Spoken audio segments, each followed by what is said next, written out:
Yeah, yeah. You know, I mean, a lot of people may not be heavy into the Bible and religion, but one thing I'm aware of is many are the afflictions of the righteous.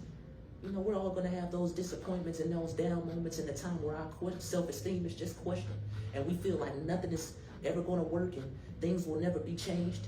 But I know that one day it will. One day I will come to the realization that this was just a step in time.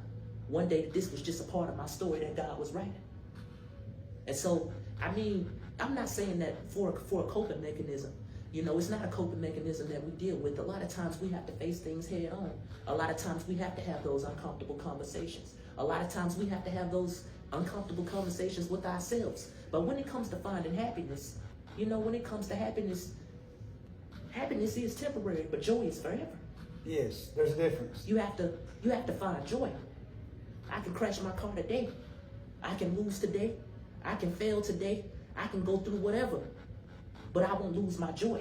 Because happiness, I can win the lottery, and of course I'm happy, but I'm not joyous. So you have to find your joy.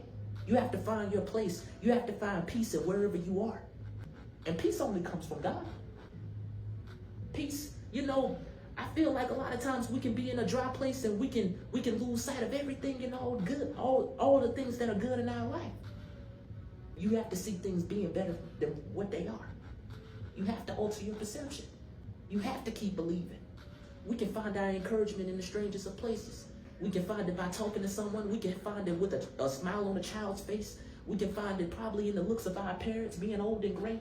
We can find it in our kids, but something has to keep you going.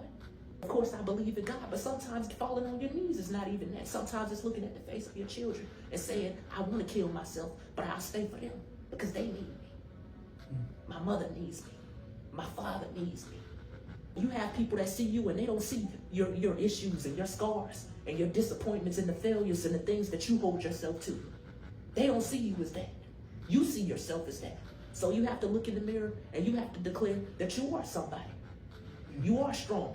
You are wise enough. You do have the ability to get through whatever you're going through. You have to adopt the mindset that it's not over. What's the first step? You're in a bad spot. I've been in a bad spot before.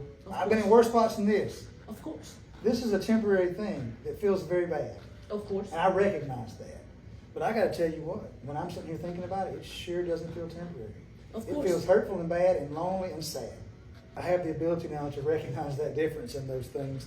But somebody's experiencing this. They're waking up today.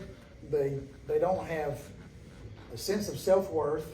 As I've felt in the past, what do you tell them to do? Yeah, yeah.